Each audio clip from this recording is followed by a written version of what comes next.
Hey everybody, Steve Shermer of the Golf Gaming Podcast here again for your one and done picks for the 2023 Charles Schwab Challenge. And I'm in a little bit of a rut. Definitely stepped on it last week. I was all ready to take Brooks Koepka after my big Oak Hill video where I came to the conclusion that he was going to win. And then I came on my Sunday show and my co-host, who had a little bit of a Sunday fun day for himself, berated me for liking Brooks and scared me off. It's a valuable lesson. Just trust your gut. So you know what? I'm just going to trust my gut this week. You should too. It's also getting late in the season for one and done. We don't have many events left, and there's only two more elevated events left. You got a couple majors before the playoffs too. So if you got some big names, probably it's time to use it. So why don't we get to some of my picks for this week? So I honorable mention picks first. I really like Colin Morikawa this week, and he's obviously struggling pretty much ever since the Masters, a T10 there, but he hasn't really contended for a win at all, probably since Torrey Pines in January. Obviously, a lot of issues with the putter. You know, he's changed his grip with that, but, you know, he's still enjoying his best iron season, I think, to date for him. And that's something that's really important for this golf course. So, you know, Colonial is a ball strikers golf course. You know, he has a second place finish there after the COVID year. And I think what I'm really encouraged with Morikawa this week is I love the weather forecast from Morikawa. Right now, it looks really sunny, or not sunny, but it looks really warm. They've gotten some rain in the area. It's going to make it soft. Doesn't look like there's a whole lot of wind either. So, you know, soft golf course. Temperatures are comfortable. No wind. You know, ball strikers golf course. I love a Morikawa at this. You know, I bet him outright. I'm probably going to save him for maybe next week at Memorial or even LACC. I can see him doing very well there.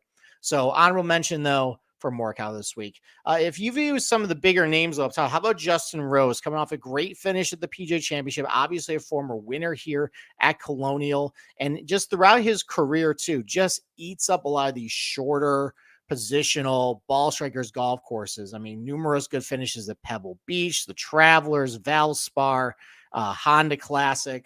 All those types of golf courses are very similar to what you're going to see this week at Colonial.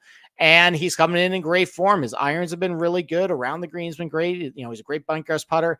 Off the tee has been his kryptonite this year, but you know, this is a less than driver golf course. He has historically driven it very well at Colonial. So I don't know if he's going to get a win, but I definitely think he can carry some momentum into this week for a solid top five finish and really add, you know, to your winnings there. So Justin Rose, I think, is another solid pick for one of them. But my guy this week is probably not going to come as any surprise.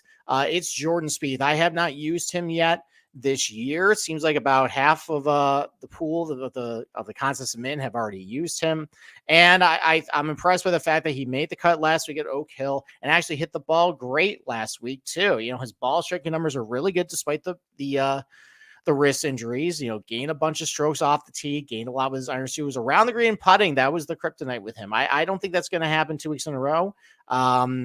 You know, you know, it's actually happened 2 weeks. Actually, that would be 3 weeks in a row. He lost around the green and putting at Quail Hollow, lost around the green and putting at the PGA. I think that bounces back at a golf course he's familiar with. He already won at Colonial when he was battling some putter defense. I think back in 2016, he kind of was able to turn around there. And you know, he's just as great at this golf course. Obviously, he has a win.